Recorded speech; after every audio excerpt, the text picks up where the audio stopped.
Welcome to the Collective Leadership and Building Psychologically Safe Team SWEVE session. My name is Tiffany Haynes, and my pronouns are she, her, hers. And I am a lived experience engagement specialist here at the Capacity Building Center for States.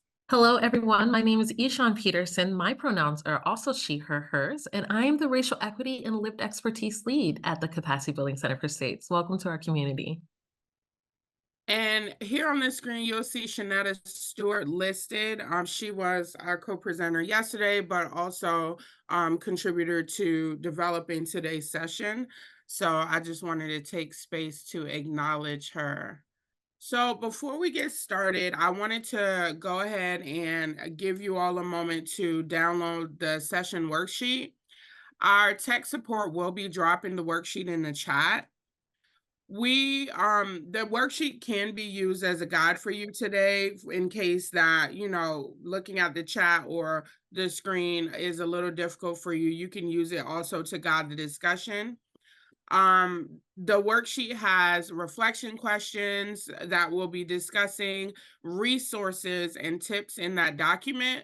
But I did want to ask you all to not focus so much on the other information, as that is intended for you to use post session with your team or to reflect on your own. And if for some reason folks can't download the document from the chat, feel free to use a piece of paper. But we'll be having some really meaningful and intentional discussion during the session. So here you'll see our community agreements that will be centering as we engage today. And these agreements help ground us and ensure that we preserve the safety, engagement, and equity in the space. And I'm going to go ahead and read them out loud so that we can take them in together. All right. Treat this space as a judgment-free and respectful zone. Treat this space as a learning space. Ensure diverse representation and participation. That could look like take space, make space for people. Engage in considerate communication. And recognize that organizational power relationships are at play and strive to mitigate them.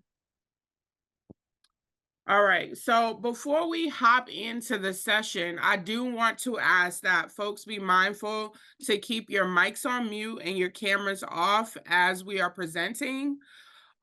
You do have privilege to unmute yourself and turn your mic and turn your video on, but we're asking that you do that when it's time for discussion so that folks can focus on the presentation when we're not in discussion mode. All right, so for today's session, we have three main objectives.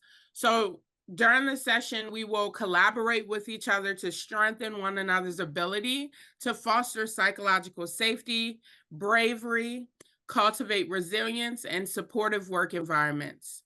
We will engage in interactive learning and discussion and explore more practical strategies and resources aimed at nurturing supportive cultures and enhancing well-being. And by delving into topics such as psychological safety, inclusive teaming, neutralizing power, and resilience, we hope that you're able to gain a deeper understanding of these concepts and depart the session with actionable insights and a renewed commitment to creating environments that foster growth, inclusivity, and resilience. And I want to emphasize that this is going to be a shared or bi-directional learning space. So we're here presenting with you all, facilitating the workshop, but just as much as you'll be learning, we'll be learning from you as well. So please, please, please, just be here, be present and engaged today. And thank you all for showing up. All right, so let's get started. As child welfare professionals, you all may be familiar with Maslow's hierarchy of needs. Maslow's hierarchy of needs was informed by Blackfoot Nation's beliefs, and this sets a predicator around psychological safety being a basic human need in development. And we feel it's important for you to take time to curate a mental safety room So this will serve as a space where you can mentally take breaks and be proactive or retreat as a reactive measure to things in this space that might become triggering. Psychological safety sounds like a sweet topic, but sometimes it can get a little deep. And if you need that space to be able to retreat, then I want you all to take a moment to set that for yourself. So, one aspect of psych safety is how we self regulate and how we safety plan. So, here's your opportunity to do that. So, on your worksheet, as well as on the screen, you'll see two prompts. One is name some things that make you feel safe, and the other is name some things that make you feel brave. And for this one, as we move on to the next slide, I'm hoping that you all can drop your responses in the chat, after you take a moment to reflect on what that actually means for you. Ishan, did you want to add anything? No, I just love the fact that, we're starting with Maslow's because safety is the foundation, right? It's the second tier up beyond our psychological needs or physiological needs. And so safety is critical. It's a part of our foundation and we need it in every space that we're in. And so it's so important that we start there. I love it. All right, y'all. So thank you, Tiffany, for the visual of the hierarchy and of safe and brave spaces that will help us unpack this really necessary and important conversation. It's so critical for us to get to self-actualization in so many ways, but we can't do that unless we have those foundations. And so that is super critical. So here we are, y'all. We're going to have a whole conversation about psychological safety, bravery, power dynamics. And in order to do that, we need to be on the same page as to how we define those things. And so we're going to give you some definitions here. Now, these might be different definitions than what you have worked with, but this is what we're going to use for today's conversation. So, psychological safety plays a pivotal role in fostering environments where meaningful, and I mean meaningful actions towards equity can thrive. It forms really the bedrock for our transformative practices with children, young people, and our families. Fostering psychological safety creates environments where members feel safe enough to be vulnerable. And let me tell you, you're going to hear that word vulnerable, vulnerability over and over and over during this presentation because it is critical, right? We want you to be authentic. You'll hear that multiple times, right? And be brave in your contributions, along with feeling support and encouragement for individuals to express their thoughts, concerns, and ideas without fear of judgment or reprisal. That's really important. I have felt psychologically safe when I've had facilitators like Tiffany, like Shanetta, who really are leaders and play a crucial role in driving my psychological safety, right? And it should be noted that individual factors also influence the feelings of safety, right? Each team member has a role to play in cultivating an atmosphere of trust, respect, and openness, whether it's through active listening or offering support or demonstrating empathy. Each of us has the power within our role and within our authority to foster an environment where everyone feels valued and heard and empower every team member to contribute to create psychological safety in the team. This is a collective effort. And I know Shanetta said it yesterday, but it's a collective effort today, tomorrow, next year. It's always a collective effort. And it requires commitment and action from all team members at all times, right? By prioritizing openness and vulnerability and inclusivity, we can create environments that not only support individual well-being, but also drive meaningful change within our child welfare system. And ultimately, that's what we're doing this work for. So now that we have defined psychological safety, you may discover yourself thinking through psychologically safety and how you have seen that in the past, how you may have not seen that in the past. So as we reflect on that definition for psychological safety, here's a short list of the do's and don'ts, right? This is not an exhaustive list, okay? So there may be other things that you should be doing or not doing, but for now, this is what we're gonna rock with, okay? So do foster accountability.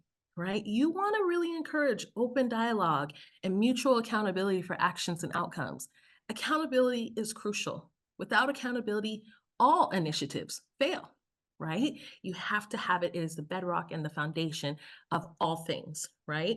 So take ownership of individual and team contributions and commitments, and do not shield your members from accountability. Hold folks accountable in a supportive and constructive manner, because that fosters a culture of trust and responsibility. We also want you to encourage healthy dissent, okay? Welcoming diverse perspectives and constructive criticism as opportunities for growth and innovation is critical to our growth. Don't create a false sense of harmony by avoiding conflict or suppressing dissenting voices, because everyone has a different experience, a different perspective, and a different lens because they've lived a different life than you. And that's okay. And two things can be true at the same time. And so you want to embrace healthy debate and disagreement as opportunities for learning and growth for yourself and for your team. We want you to empower learning and growth, right? Empower your members to learn and make mistakes. That's where the good work happens, is where the mistakes happen, right? Recognizing that learning often involves trial and error. Don't overprotect folks from anxiety or fear or discomfort. Sometimes when that happens, we like to jump in and try to fix the situation for folks. Let folks sit in it. Let them do some reflection. Why am I feeling this way? Why did I say this? Why do I have this reaction? Why are they reacting that way? Ask yourself some questions, but allow people to have the space to do that reflection. Provide support and encouragement for experimentation and growth. That could be your role instead of fixing. Now, this is a big one. So important. We want you to neutralize power differentials. And we're going to talk a lot about power dynamics in a little bit. Tiffany's going to drop some gems for us there. But psychological safe teams neutralize the power differential. All right. It's not just about sharing power, because that still denotes that someone has more power than the others. It really means that we are leveling the playing field where all voices are heard, valued, regardless of rank or status or role, right? We often think of power sharing at the ultimate form of, and that it's the most important thing that we do. But consider that if we stay at power sharing, there's still that differential. Power neutralizing creates the level environment for psychological safety. They do not necessarily make decisions through consensus, right? When you're in a neutralizing power situation, but collaboration and consensus building are important. Okay, so we don't want to say you shouldn't do those things, because there is a space for that work and it's important work. Okay, um, but psychological safety in teams also recognizes the value of decisive leadership when needed. All right, neutralizing power, consensus where needed, decisive leadership where needed. You have to be able to decide when and where to pull what lever. Okay. Now, this one's also really important. We do want you to minimize the likelihood of traumatic experiences, because you know what? Life creates traumatic experiences for many people. Okay. And in early childhood, you can have a lot of things go on that hit you differently. And as team members, we don't know the experiences of all of our team members. Okay. And the things that may activate them later in life. And so we need to approach things with empathy, right? A workplace that seeks to minimize the likelihood of traumatic experiences by prioritizing safety and empathy and sensitivity in their interactions and decision making processes is an absolute way to do the work. Okay. Unfortunately, we must note that we cannot eliminate the possibility of traumatic experiences entirely, right? Because again, everyone has a different experience. But you can strive to minimize the risk and prioritize safety and support for those who are affected when it happens. I often find myself thinking about the environment that I'm leading at work, the teams that I'm leading, and I ask myself, and I want you to ask yourself, is this a place that you would want a dear friend to work? Is this a place that you would want a dear relative to work? Is this a place that you would want your child to work in? And if you say no to any of those answers, then we absolutely have some work to do around psychological safety. All right? And that's important. Now, we also want you to promote autonomy and respect, right? Really try to promote opportunities to earn autonomy, allowing individuals to take ownership of their work and make meaningful contributions to the team's goals. Foster an atmosphere of respect where team members feel valued and heard and are respected for their unique perspectives and contributions. And last but certainly not least, do rely on a culture modeled by leadership. Okay, where leaders demonstrate vulnerability and openness and a commitment to inclusivity, setting the tone for the entire team. Okay, they don't need to advance any particular political agenda, but instead focus on creating an inclusive and equitable environment where all voices, again, are valued and respected. Now, our hope is that embodying these principles, we can create environments where individuals feel safe, they feel empowered, they feel motivated to contribute to their best of their ability. And that ultimately fosters resilience, innovation, and growth within your teams. Tiffany, do you have anything to add to this? I don't have anything to add, but I do have a reflection on something that you just shared. For me, what one of the powerful things that you just shared are those reflection questions. Would it be a space that you would want someone near and dear to you Hmm. to exist in and have to function in? Um, and that for me, when I exist in a space, I think about not just myself, but others around me. Mhm. And I just think that that was very powerful. Also, like the emphasis that you do have to do personal reflection, in the process of thinking about how you contribute to psychological safety in a space, just as Mhm. much as you think about what do I need from a space that's going to create safety. So it's the both and again, that mutual, that flow of uh contribution and reception. Absolutely. It's easy to think about other people and what they are or are not doing. It's much harder for us to think about ourselves and what we are and are not doing to contribute to a space. So you're absolutely right. It is bidirectional. It has to be both ways. I love it. So, okay, y'all, here we go. Now that we've talked a little bit about the do's and don'ts, we want to engage with you all. We want to have a discussion, okay? We're going to invite you to engage in our first discussion for today, okay? We are going to talk about these prompts. We're going to take the PowerPoint down because our wonderful tech team has placed the prompts in the chat. Right? For this first discussion, this is an opportunity for our collective community to come together into our space. We want y'all to share examples, any insights or experiences related to psychological safety and its impact on our ability to navigate setbacks and challenges effectively.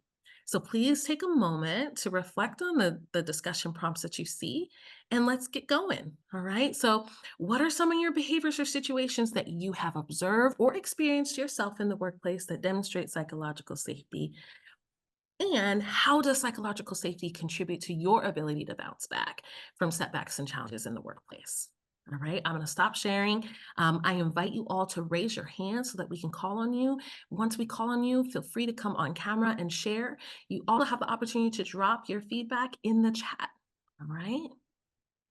All right, y'all. So there's 118 of us on this call. And I know for me, there have been some instances where I have seen good psychological safety. So I want to hear what that looks like for you all. I think for beginners, just validating my feelings and my experiences and what I'm going through before directing what I need to do next. Oh, I love that, right? Validation, right? You don't have to agree to validate, right? You don't have to agree, but You that don't even validation have goes to a long way. you don't even have to understand to validate that a person, you don't have to understand from point A to B to validate that someone has a reaction or feelings about a thing. Mhm. Sometimes it's creating that space of acknowledgement and just letting people go through that motions of what they're experiencing in that moment. Absolutely. Absolutely. I see in the chat, leaders doing what they say, right? That follow through critical for psychological safety. Absolutely. Um, I really love this coffee chat idea, a space for folks to be able to share ideas and concerns. Um, Mariana? Hi, good morning. Yeah, think for me, one, active listening, right? When somebody really is engaging in that kind of conversation, you feel in a safe space. But I also know, like we said, like not everybody's going to agree, but we always say here, we got to have productive conflict. Like we might have two different, but understanding that we're not going to go like, I'm going to go in the back and I'm going to do all the things and say, hey, like we might be in a space that we can have a comfortable conversation, both engage in listening and understanding, even get a third party in just to kind of get, because we all view things differently. We all experience things differently. So we're always saying productive conflict is okay. Like just don't make sure it stays out of bounds and respecting each other's. And that's really, for me, a safe space. If I'm uncomfortable with the situation and being comfortable enough to speak on that, that's a safe space. And so that doesn't harbor any kind of mal wishes or anything that leads to other things that kind of spill over. Absolutely, right? Productive conflict. I love that. Tiffany?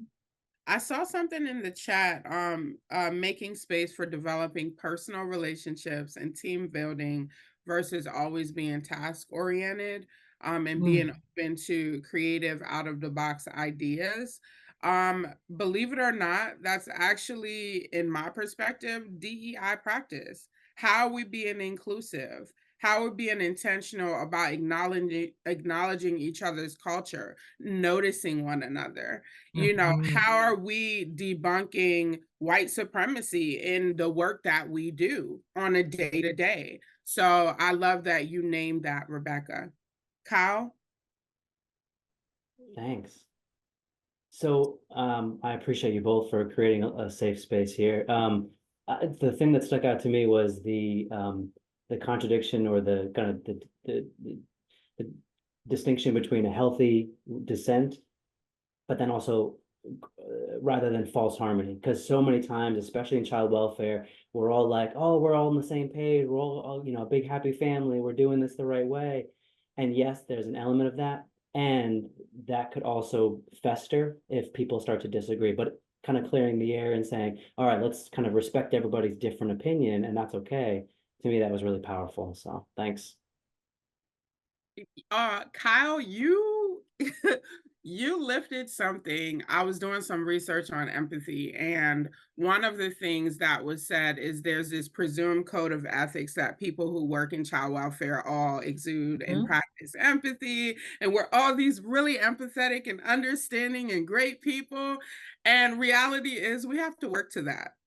Like it's not always a presumed state of being just because of the work that we're in.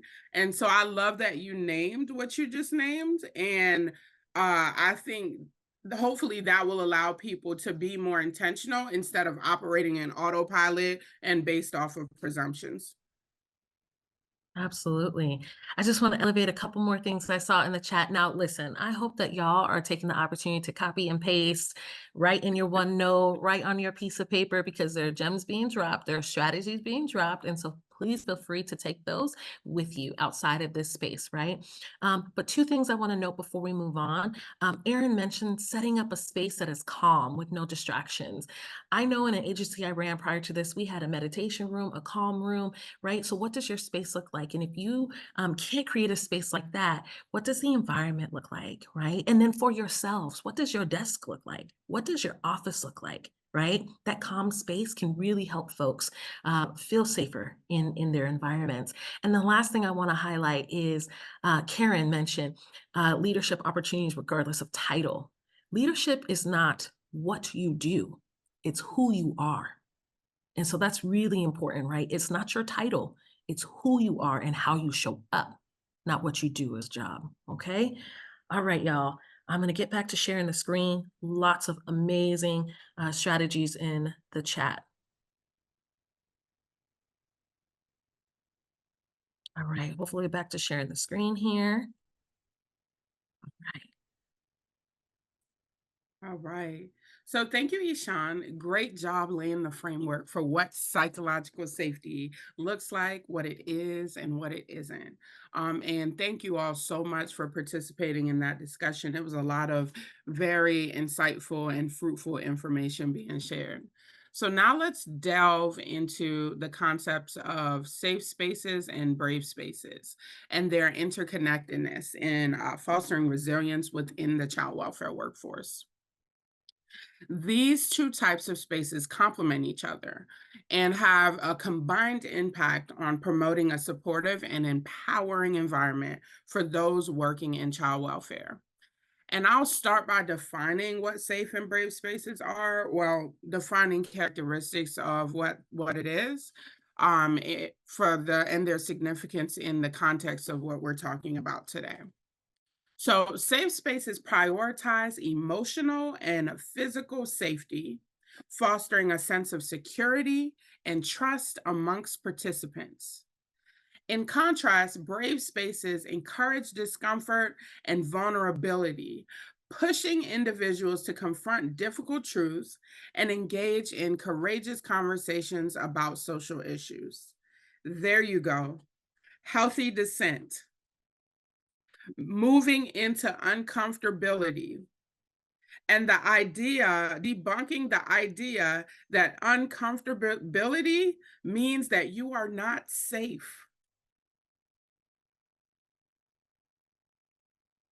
And if you notice, anytime growth happens, you're usually in a space of uncomfortability before. Safe spaces provide a nurturing environment for individuals to share their experiences and challenges without fear or judgment of harm. There you go. Something else that y'all lifted up. It doesn't feel safe when you feel like that if you share a thing, if you communicate a thing, that your hands are going to be slapped all the time. There is a need for opportunity for growth. On the other hand, brave spaces challenges individuals to step outside of their comfort zone, confront those biases, and actively work towards social justice and equity. That requires intentionality. So together, these spaces create a dynamic environment that promotes both safety and growth and contributing to the resilience of our child welfare workforce. When we fail to speak out against injustices or systemic issues within our work, we perpetuate cycles of harm and disparities. It's not enough to simply go through the motions of our job. We must actively work to dismantle harmful practices, challenge biases, and advocate for equitable policies and services.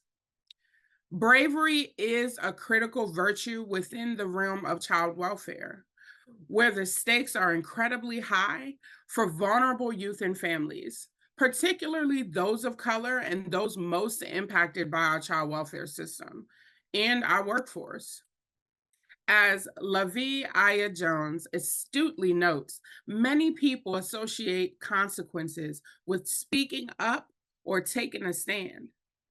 They fear potential repercussions, whether it's pushback from colleagues, from discomfort in challenging the status quo, or even professional consequences.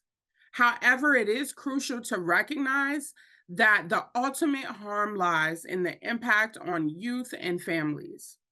And by remaining silent or passive in the face of injustice or wrongdoing within the child welfare system, we perpetuate systemic inequalities and put the well-being of those we serve at risk. Youth and families, especially those from marginalized communities, they rely on us to advocate for their rights, safety, and dignity. And I think a lot of times we forget the dignity piece. on what it means to serve while preserving others' dignity. Bravery in child welfare context means acknowledging fear and discomfort, but understanding that our silence can have devastating consequences. Again, when we fail to speak out against those injustices, it perpetuates a cycle of harm and disparities. In the words of Aya LaVie Jones, do the right thing anyway. And let's embrace bravery as a necessary tool for driving positive change in child welfare and ensuring that all youth and families are supported and respected and have access to the opportunities that they deserve. So now we're going to move into our second discussion. And we're going to take the PowerPoint screen down. So be ready so that we can see your beautiful faces. And also, we respect if you cannot join us on camera. And raise your hands and unmute your mic if you do want to share out loud. And we do also still have space in the chat for folks to engage in the chat as well. So the first prompt is, how can brave spaces, well, the prompt is, how can brave spaces contribute to building resilience? And we want you all to share examples of personal experiences of safe and brave spaces that have positively impacted the resilience of yourself or even others. I see you, Suzanne. Is it Suzanne or Susan? Susan. Okay. I'm going to get it right, Susan. So for me, I came from an unsafe place to the state of Maryland for child welfare. And so it was interesting because I could feel my reactions in certain situations where my go-to was, this is unsafe. But then by practice, everybody just kept showing up, consistently showing up, consistently asking my thoughts or opinions on things. And eventually, because of that consistency, I was able to feel safe and be able to engage and participate. And I came with lived experience. So, that it took time, but definitely now I feel like I work with people who it's a very safe space to be able to contribute. Susan, can I say how much I appreciate that reflection? Let me tell you, I worked in an environment that was so toxic that when I went to the next one, I was on high alert all the time because I Yes. believed that they were going to do things that were done in the last organization.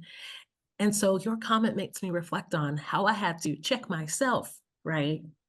Heal myself, right? In order to allow folks to bring me in a safe way, right? I had to do some work too, because those toxic work environments can really have an impact on how you show up and ultimately how you do your work, right? So at the end of the day, it impacts youth and families too.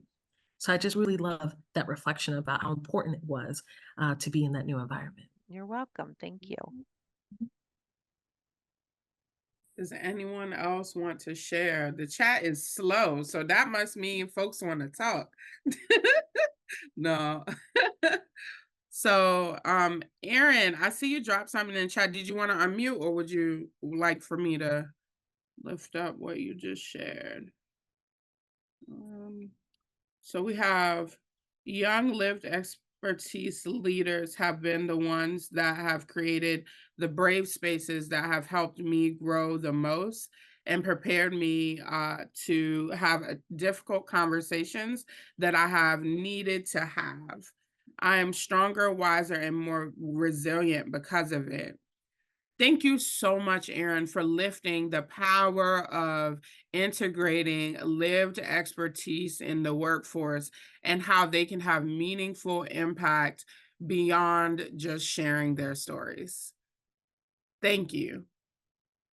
And it also shows that just because we are in the roles of helping to fix those systemic issues and serve does not mean that we're not also learning and growing from the engagement. So I appreciate you lifting that.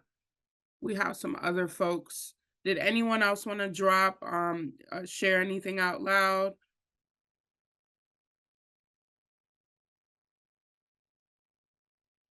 Come on, Mariana. I hope I said it right. You're close, Mariana. You're close, you're close. Mariana. Okay, thank you. So no, you're fine. And so I really want to echo what Susan said. But also I think even for myself, right? 17 years in child welfare, that's that's a span of some times in some different organizations. And so some really great, amazing foundational organizations. And there was a time stint where it was some toxic in the middle. And then you do go like super high alert on the next job to be like, but then and I'm just speaking my truth, is as I've grown in the industry, also having to check myself, not so much for the hypersensitivity, but even being if I'm in a different toxic environment, making sure that I'm vocalizing to my partners or collaborate, whoever is with me. I don't want to be, well, it's not as bad as, remember when we were over here? Like, I don't want to diminish a different toxic environment in comparison to another, right? Because our lived experiences with different toxic environments, toxic can look, in different ways, right? And so I think in conversations with colleagues and just our counterparts and saying, and I've heard it before, they're like, oh yeah, like, oh, it's annoying, but man, it wasn't as bad as that. And I'm trying to get to a space to be like, it shouldn't be like that, period, right? And us having that comparison, and us, for those of color, like I cannot continue to allow things and just put, oh, but they're nicer than it was in this other space. And so really navigating that and checking myself so that when I do have my counterparts that are, oh, but we're not as bad as that. We shouldn't be bad at all. Like that shouldn't be the substandard of, if a toxic is toxic, regardless of different types of toxic, and just making sure that my hypersensitivity is not on that everything, but also not diminishing a medium level toxic lifestyle to be okay because it wasn't as bad as the other one. So that's kind of where I'm at right now in my life, and really trying to navigate. And also just to add to the lived experience, I have somebody on my team with lived experience, and I'm like, I need to learn from you. Like, what can we do better so that if we were at your case, right, when you were a teenager getting removed, what did you need? And what can we do to make it look different?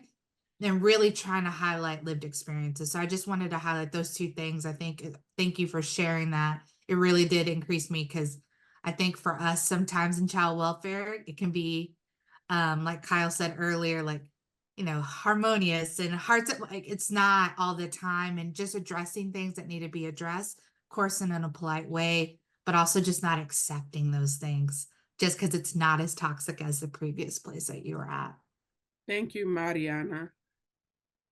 Shalonda. Thanks, Tiffany. When I think about this, I think about the power of one, right? And how sometimes it just takes one brave person who's in a space to speak up and say something that someone else could be thinking, and how affirming that can be when what you've said resonates with other people. And so I just wanted to lift that up in the space, that sometimes all it takes is one brave person to sort of start a wildfire, or to have some thought or practice or something really catch on and resonate with others. I really appreciate everything folks were sharing, both out loud and in the chat.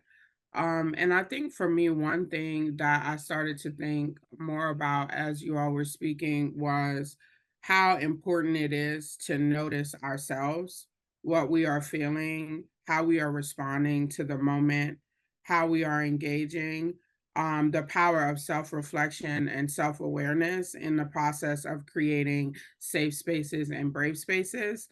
It's not just about how we pour out to other people, but being reflective in a way that okay, we know that this thing might be triggering for me. So now let me think about, how do I communicate that to my team so my team knows how to show up for me and how we can move in a way that's not harmful. Or hey, I know that I've had experience with this jurisdictional partner or partner before. Let me think about, how do we safety plan so that we can still get the work done, but we're not creating an unsafe space for myself and my colleagues to exist in. And I think that's the power of being self-aware, because then you can anticipate and then you can plan. And again, you're not going to be able to plan and anticipate everything, but I think a part of creating a psychologically safe space is noticing the dynamics that are present and not ignoring them. Absolutely, Tiffany. Someone put in the chat, rewarding people for speaking out, help others feel safe, like celebrating it, acknowledging it, saying it out loud, right? Sometimes we do things and no one notices and no one says anything, and it discourages us from continuing that positive behavior. So just like positive reinforcement, right? When you see someone doing something that is supportive of your team, acknowledge it, right? In the way that they like to be acknowledged.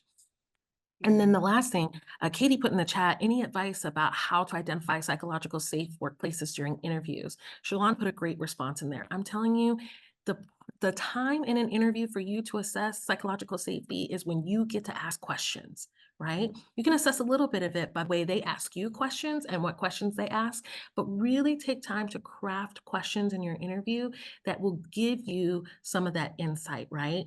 We gave you a list of characteristics to look for. And so when you get this PowerPoint at the end, feel free to pull that and really think about some questions that will lend you to whether they are doing or not doing those things on that list, okay?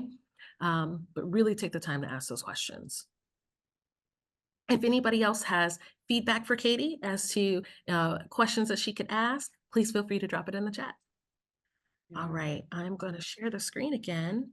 Thank you. So now that we've had this lovely conversation, I want to bring us back to the understanding that safe spaces and brave spaces are not mutually exclusive. Rather, they complement each other in fostering resiliency within the child welfare workforce. Safe spaces provide the foundation of support and trust necessary for individuals to engage in brave conversation about difficult topics such as systemic oppression, racism, and bias. Brave spaces, in turn, challenge individuals to confront their biases and engage in critical reflection and actively work towards social justice and equity. By combining these two types of spaces, organizations can cultivate a resilient workforce that feels supported, empowered, and equipped to navigate the complexities of the child welfare system. Resilient professionals are better able to cope with stress, adversity, and trauma, leading to improved job satisfaction, retention, and overall well-being. And how we know how turnover looks like in child welfare. Oh, how we know. So, yes. So that part, right? Turnover, right? When we're not seeing safe spaces, that contributes to that, right? So you can say it again so that the whole world hears. Safe spaces plus brave spaces equals resiliency, and we have to have that. So now that we understand what brave space is, it's important to really talk about what makes a team inclusive. All right. So again, like we did in the beginning, we want to make sure that we're all on the same page, that we have a shared understanding of what we are talking about, right? So what you see on the screen is the definition that we at the Capacity Building Center for States use for inclusion.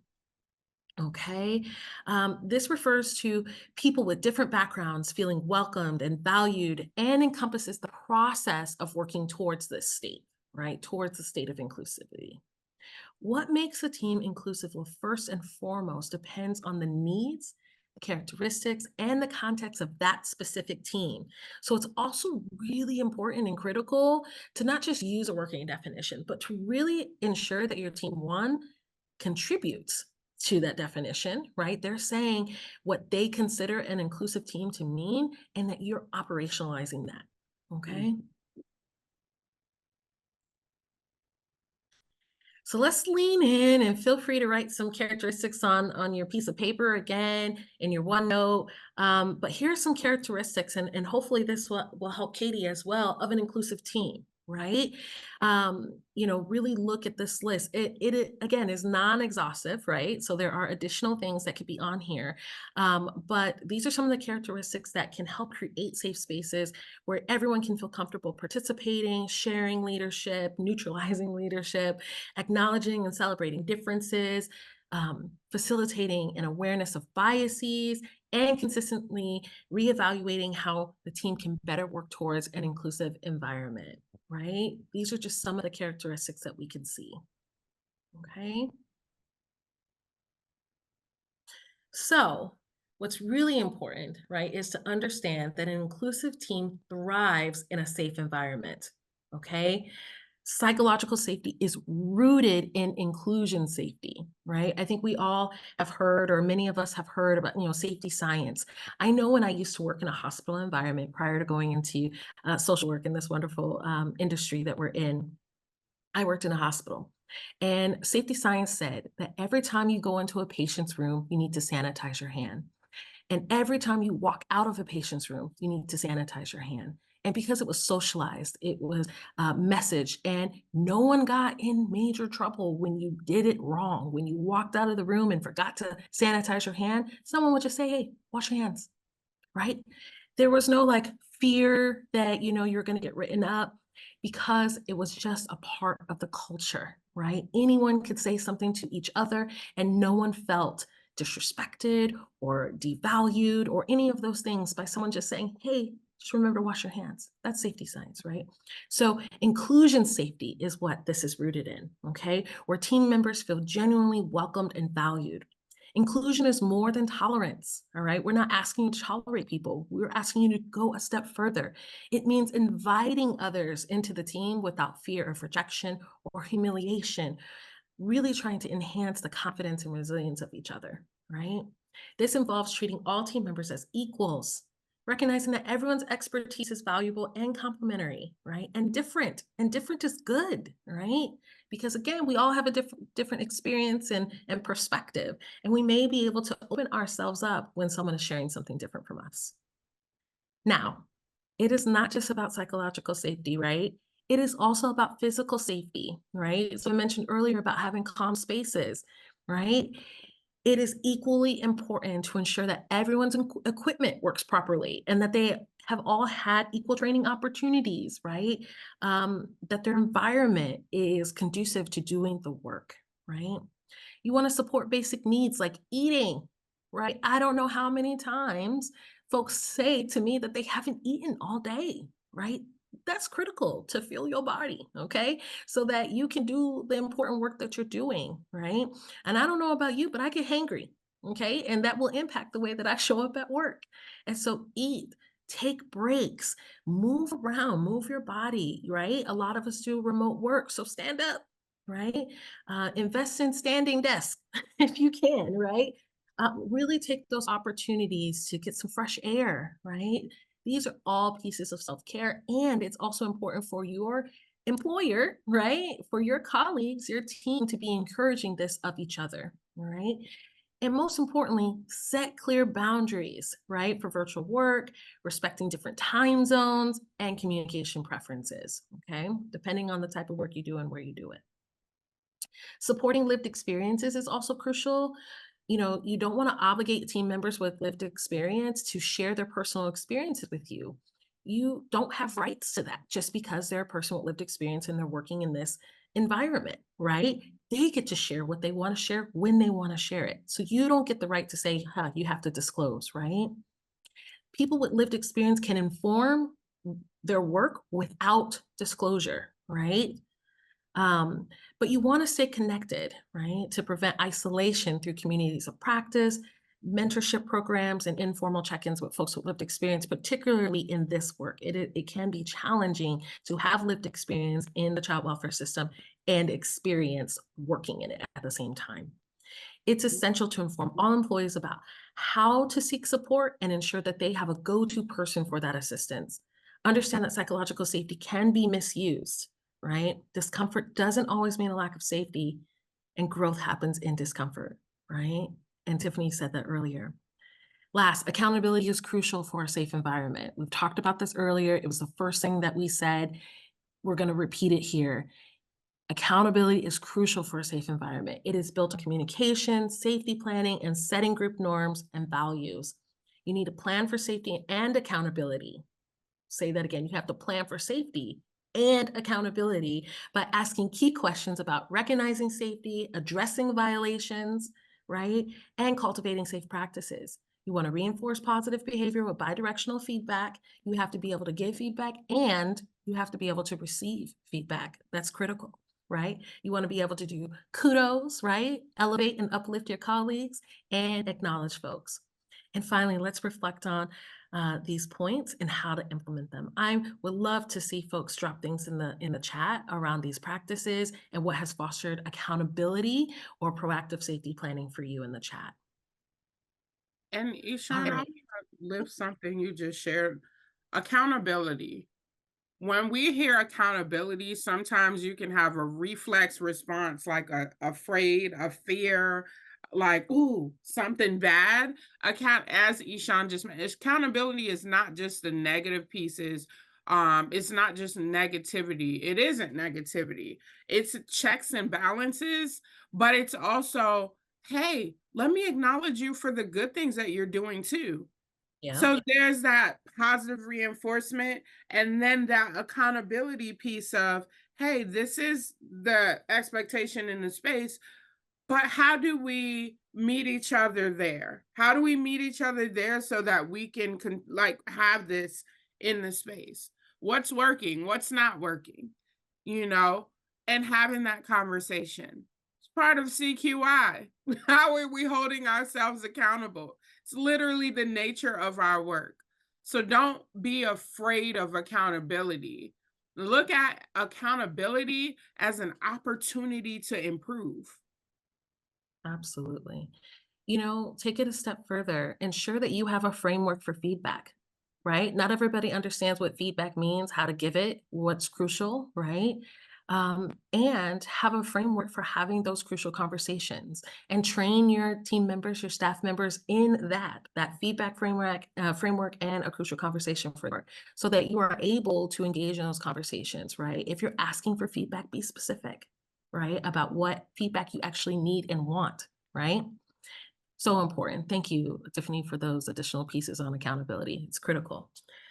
So now that we've discussed characteristics of inclusive teams and strategies to cultivate safety within inclusive teams, now we need to start to think about how we can cultivate belonging within our teams. Traditionally, what we see is leadership has been top down. That's most approaches, right? Very hierarchical, right? Where power is concentrated in the hands of a single leader or a few folks at the very top. And this can lead to limited accountability and transparency. And it can often create an environment that lacks safe and brave spaces. Someone put in the chat earlier, right? A lot of spaces in child welfare are unsafe, right? Well, that's why we're doing this work. That's why we're having this conversation. So you can do your part, right? And hopefully hold your team members accountable to do their part, right? So that they can express themselves openly and honestly, and that you can too. Now let's imagine a shift from this traditional model to a more transformational approach, right, to power and leadership. In this model, we want to recognize that power and authority are not confined to a single individual, but is shared among all team members. By neutralizing power dynamics, we can create an environment where everyone feels valued and empowered. What positive changes could occur if you neutralize power and shared it among everybody? Right? I invite you to drop a couple of things in the chat, right? Around what could occur if you shared. And as you're thinking about that, on the screen are a few reflection questions you can ask yourself to reflect on if you've cultivated a space of belonging, right? Different from inclusivity, belonging, right? Take a moment to answer the first question. Have we built mutual trust to lay the groundwork for creating psychological safety? If the answer is yes, you should be asking yourself, how can we build on this groundwork? And if the answer is no, you have to start, right? You have to start creating that safety. You have to start creating that trust, right? In both scenarios, whether the answer is yes or no, there's still more work to be done, right? Susan, I love that you put in the chat more ownership over projects that are a group. Absolutely. More ownership. I love that. Fostering a space for honesty and vulnerable conversations. Absolutely, right? Less stress and pressure on the leader own, right? Sometimes we have this idea that, it's our leader's fault until we get promoted and we're a leader. And then we realize that they're just as stressed as we are. They have a lot of pressures on them too, right? They're going against the grain themselves as much as they can, right? It's not the role. Again, it's how you lead. It's who you are and how you show up in that space. Love it. Thank you for those contributions. All right. Each team member has a role in decision-making, fostering mutual respect and accountability and transparency. This shared power dynamic helps build and encourages open communication, leading to a more inclusive and psychologically safe team environment. The power you wield in different spaces creates opportunities for these transformational shifts. You want to invite opinions and perspectives into the conversation. Ask for input and ideas from all team members and be clear about how decisions will be made, right? Sometimes the decision's not going to be made by the team, but you need to be clear about that up front. Okay. Be intentional about diverse teaming when improving documents or policies and practices, right? You want to be helpful in that space, right? By inviting those different perspectives. Encourage purposeful storytelling, right? Encourage your team members to share their individual stories or a bit about themselves, i.e. vulnerability, strategic vulnerability, right? Understanding another person's story can dissolve interpersonal barriers and reveal the many layers and dimensions and experiences that make them unique, right? Be mindful that everyone has different comfort levels with vulnerability and what they share at work, and accept people for how they show up in these more informal or personal conversations, okay?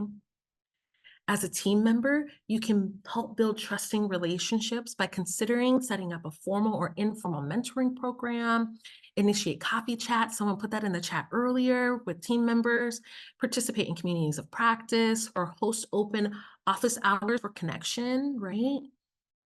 It's also important to check in on one another, okay? Whether it's during a meeting or via message or in a coffee chat the next day, take time to check in on your team members, especially when they have a lot on their plate or if you notice a change in their demeanor. Pay attention to your people, right? They may have things going on in their life, and the truth is life impacts the way we show up at work, right? And the way we do our work. And most importantly, be transparent. Okay, this means everyone has access to the same information and is on the same page. And that's why we emphasize open and honest communication. This includes sharing information about job openings, evaluation outcomes, planning processes, etc. All right. Remember, everyone plays a part in making teams inclusive, regardless of their role or leadership position. Right. So now we're going to jump into some more conversation. Okay, as we move into our discussion on inclusive teaming, I'd like us to start really reflecting on these few questions. Let's think about what it means to be a part of an inclusive team and how we can actively promote inclusivity in our own teams, okay? First, consider the words that come to mind when you think of an inclusive team. What are some of the qualities or characteristics that define such a team? Inclusive teams are often described with words like welcoming, respectful, supportive, diverse. What is it for you? All right. And then we're going to think about what are, some examples of actions that you've taken to promote inclusivity in your team. I'm really curious to hear that. What have you done? All right. I'm going to stop sharing. All right, folks, you know what time it is. Let's drop things in the chat or come off mute. Raise your hand. I'd love to hear it.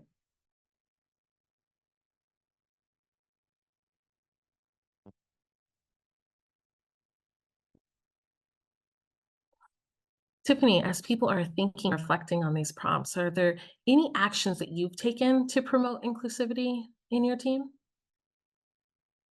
Noticing who's talking and who's not talking. Mhm. And that also includes like being self-aware of when I'm talking too much. I get passionate and I start motor mouthing. But then I also feel like that I do at times intentionally notice who's not speaking as much or who's not on camera or who's not the first person to always speak, and gently inviting them into the conversation. And I think sometimes in different spaces that might look differently, where in some spaces people don't want to be called in. And in other spaces, it's okay. It depends on the culture that you set in the space that you're working in. So as I've worked across spaces, that's something that I've picked up from there. Um, Another thing is also embracing diversity, like neurodiversity in the space. I'm a neurodivergent person, and I know that I don't approach things or my work in the same way that my peers do all the time. But for me, it's what it means is having leadership, supervisors, project leads who understand that give me what the end goal is, we're gonna get there. Just Yeah. trust the process. Give me the end goal and we'll get there. And to have people like Ishan or Tet Tet was on the call the other day, or just other people that's a part of my team who, whether they're leaders or whether they're just my peers and colleagues, because again, we all can be leaders, even if we don't have a formal position of power. And so I think when I have peers that are supportive and check in, and I do the same, sending a private message or, hey, I noticed that you're not yourself today. You okay? Are you good? Do you need space to check in? You know, being proactive about um checking in when you notice instead of always relying on people to express what they need, because sometimes people don't know what they need. To be honest, that doesn't mean that they won't figure it out, but that in the moment sometimes it's just a simple check-in, and noticing that's really powerful and helpful and creates a space for people to feel like that they're a part of the team, um and not just as like producers but as humans. That's key, right? Not just as producers, but as humans, because undoubtedly there's someone sitting on the call that's like, that's a lot to do in the workplace, or that's not the space for that, right?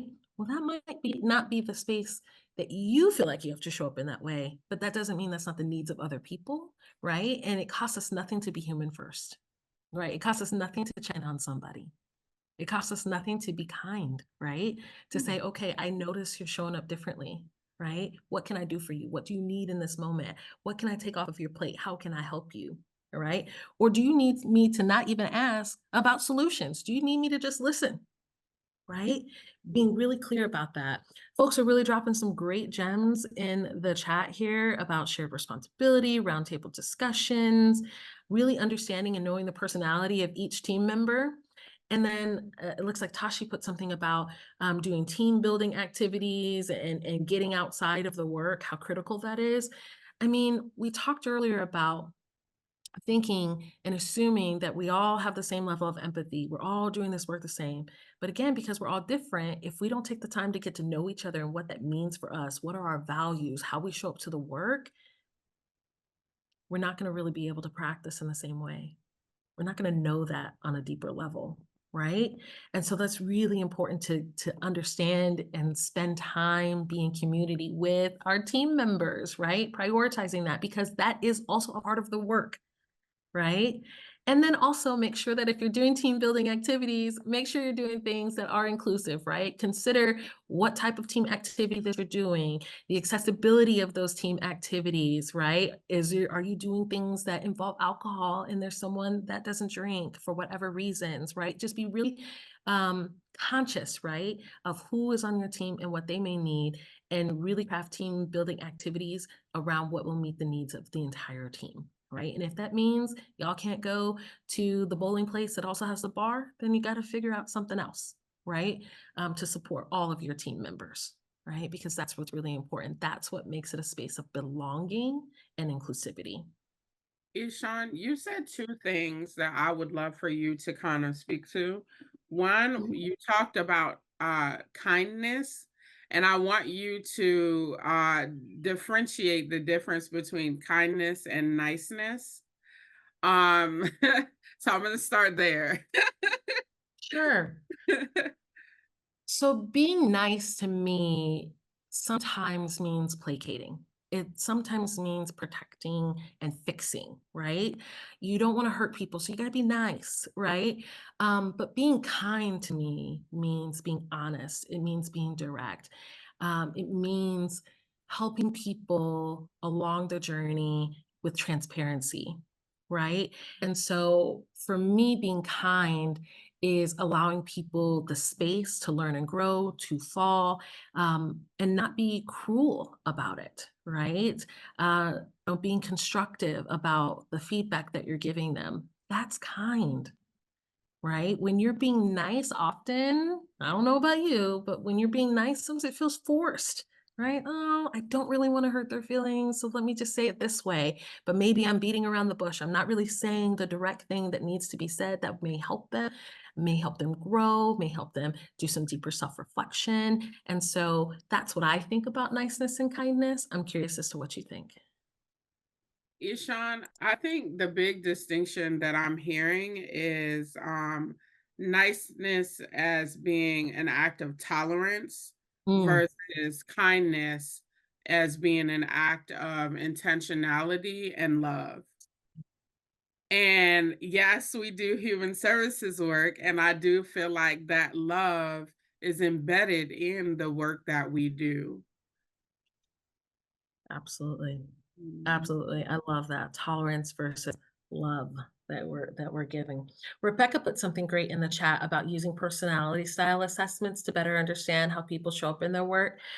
So yeah, do different activities like that. One, a couple assessments I really love to have my team members take is a positive intelligence and a saboteur assessment. You can find those online. I really love those because it gives insight to how you show up, right? And how that might impact the work that you're doing. So I encourage you to do assessments. Absolutely.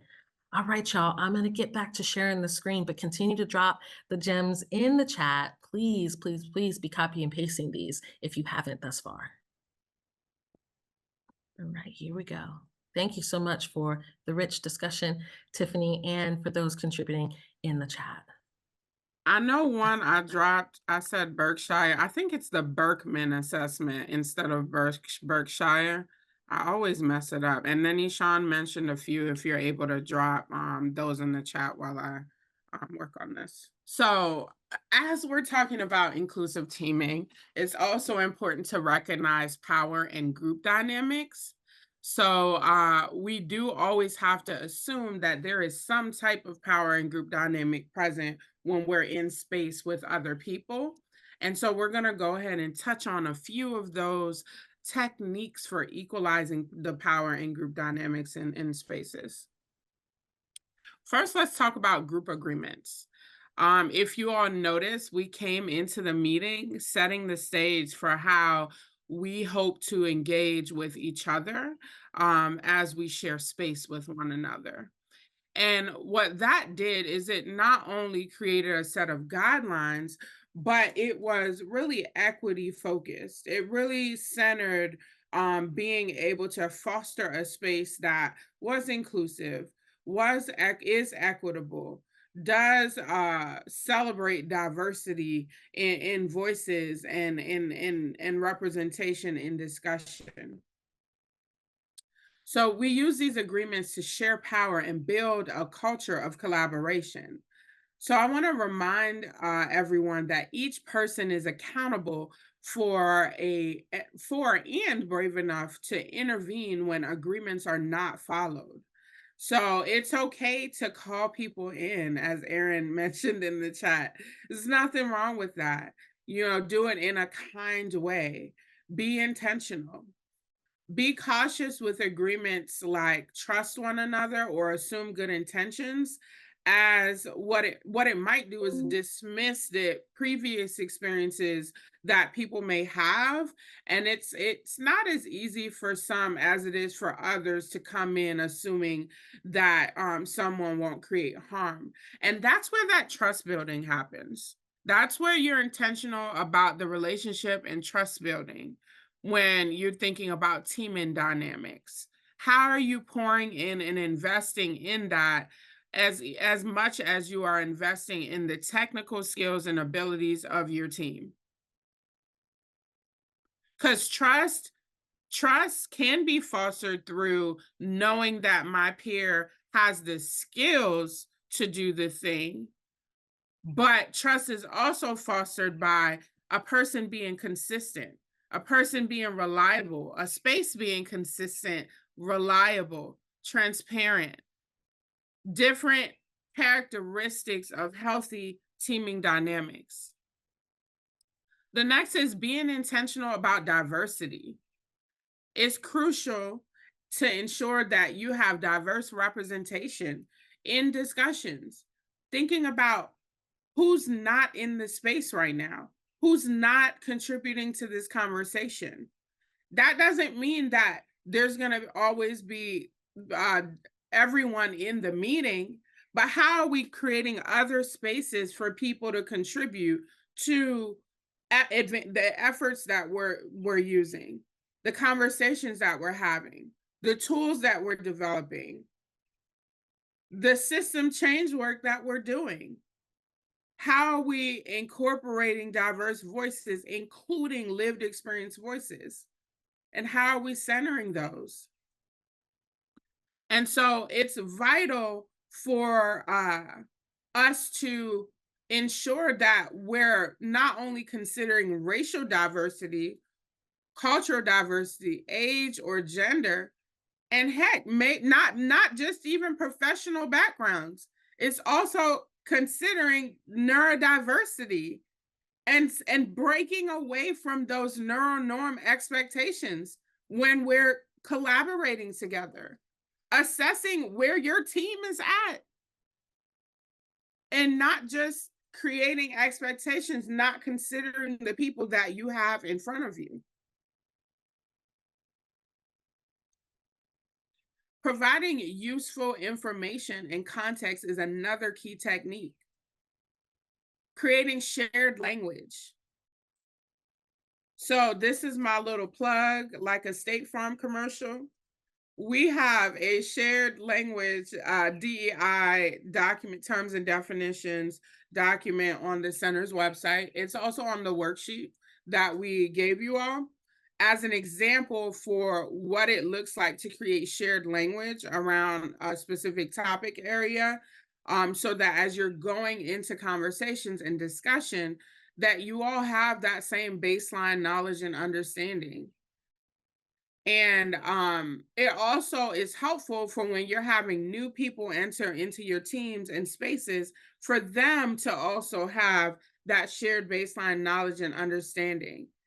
And a lot of that shared knowledge, collective knowledge and understanding is not just about the culture that we foster, but how we're documenting that. So using those resources can be very helpful in enhancing the teaming dynamics and power and group dynamics. Next is shared facilitation. That's a great example of addressing power dynamics. So by sharing facilitation responsibilities during meetings, power is distributed amongst each participant in the space. And this requires a shared commitment to supporting each other. But not just support, but recognizing each other's capacity, assessing each other's capacity, because equity, shared decision making does not always mean Ishan has 1/4 of the pie, I have 1/4 of the pie, Caroline has 1/4, and Maya has 1/4.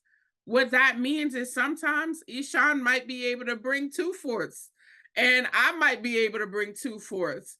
But next time, Caroline might be able to bring, like, we think about how we factor in capacity into shared responsibility, into the space, and what that collective experience is like for each other. Remember, power is a social construct, and we can design spaces where people experience their own and others' power differently. Amplify the voices of those typically marginalized, and value the expertise from lived experiences as much as formal knowledge. And remember, we cannot hold on to the power of defining what expertise is in all instances, because then we limit ourselves to what the possibilities of what people can contribute to the space is. And yeah, I'm gonna pass it on to you, Ishan, if you want to add anything. No, I don't have anything to add. I feel like you knocked that out the park. I'm telling you, intentionality is the thing that stuck out for me. All right. So now we're going to move on to the discussion, and we're going to spend about 5 minutes here. And so even if you're not in management position, you can still be a leader. The main difference between formal and informal leadership is how we experience accountability. But when we're fostering that culture and environment of accountability, then we all have that shared accountability to contribute to the team as leaders and as learners. So take a moment to reflect on the discussion prompts on your worksheet in the chat, or if you want to share out loud. How can we collectively shift our mindsets and practices to decenter the formal leader and embrace a more distributed approach to leadership in our teams? And consider aspects such as decision-making, accountability, and how to foster an inclusive team culture. We're almost over, y'all. We got 8 minutes. We have 8 minutes. But I'm looking forward to seeing you all's responses, or, if anyone wants to hop on camera and unmute themselves and share. Or I see Suzanne or Susan asking for I'm everyone. Sarah. Go ahead. Hello. I'm Sarah. I'm from Texas, and I want to say that, hey, it's sometimes really hard to be vulnerable, and that is the biggest thing, I think, to being open and listening to the next steps. It's hard. It's to shift and let go, and that's really hard. Absolutely hard. It's absolutely hard. But you could baby step, right? You say you're having a really bad day and something has really impacted your family, right? Being vulnerable can say, hey, I'm not going to show up myself today. I've had a lot going on at home, right? Or I have some things that are distracting me. It might impact how I show up. And that's it, which it doesn't disclose your personal information, your family's information, none of those things, but is an act of vulnerability, right? So baby step it, right? And get a feel for what it looks like to be vulnerable in spaces and show up authentically in that way. We had someone's hands raised, and then I noticed it went down. Did you want to share still, Annalise? Yes, I just didn't want to interrupt Ishan. I wanted to say one of the things that I learned when my kids were toddlers is to apologize when you're wrong, because Mhm. you as parent are not expert. That was one of the first things I learned, to listen to Gen Z. And I think they are the ones that are teaching us collective leadership on a daily basis. And so I really respect my daughters and try to lift their voices up. And so trying to model being a good mom has helped me be a better leader in life, because I am not an expert about anything except that I love them. And so that's kind of where I start from with people. Annalise, I love that you shared that. And I think sometimes we don't realize how hard it is sometimes. We normalize the concept of having generational gaps in work now, right? But we're not acknowledging the challenges that sometimes come with it, and that we must honor each other's expertise and knowledge, and not feel like because, oh, I was raised in this era, that what I know is better. And another thing that I do know is that this is just maybe not a joke, but a reality, that the newer generation of workers, they don't tolerate toxic work environments. The moment that they feel it, they're like, peace, I'm out. And so it's very important, if we're trying to keep, younger generations, like we're trying to attract that younger generation of leaders. It's also important, it's really important to check the culture of the environment, because there's less and less tolerance. And I think, like you said, they're setting the example for how the workforce is transforming, and also creating a brave space for people who have been working in the practice for a while, to make better decisions about themselves and to transform the environment to a more healthy and safe workspace. That's it. My apologies. All right. Okay, so now we're going to move into some additional strategies and considerations when neutralizing power and setting the stage for group dynamics. I'm not going to read all of them, but I will point out just a few. One is having a collaborative vision. So as a team, our role is to collaboratively envision what success looks like for us. If there's no shared vision, then sometimes we're operating like this. When we have that shared vision, we can operate like this together in unison. And this isn't just about meeting business goals, but creating an environment where every team member thrives and contributes meaningfully. Another is learning culture. Let's foster a learning culture where everyone is both a teacher and a learner. And sometimes we have in our mind that leaders just lead. But a good leader is often learning from those who are around them, on an ongoing learning process.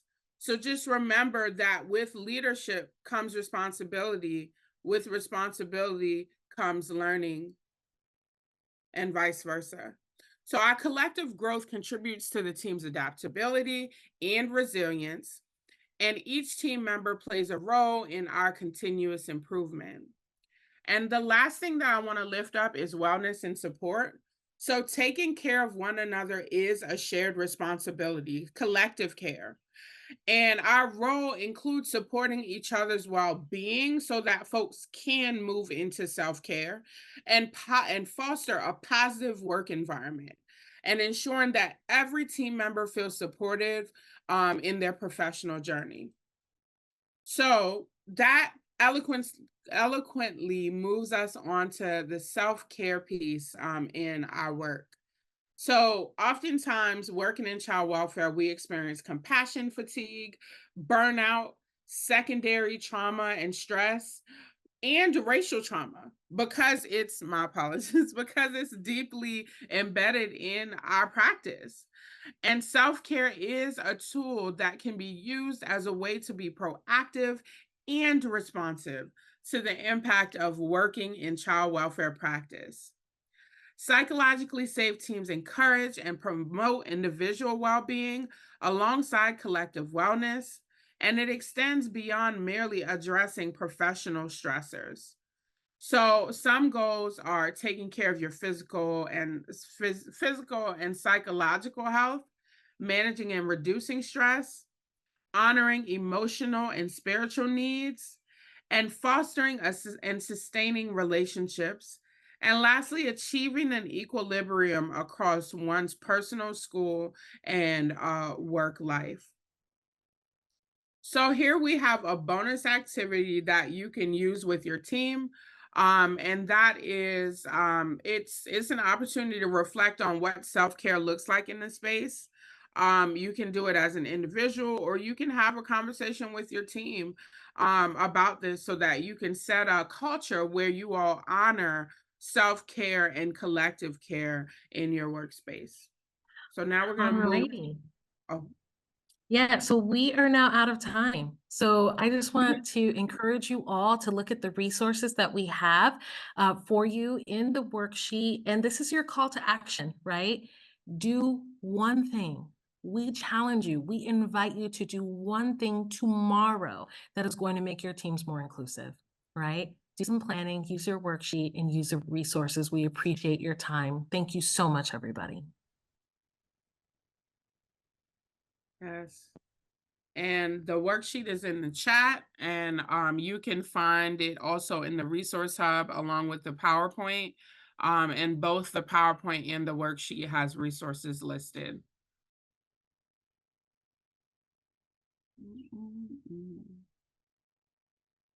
We hope that you can take time after this call to take care of yourself, get some water, stretch your legs, get some sunlight, touch the grass. No, that was a joke. That one was a joke.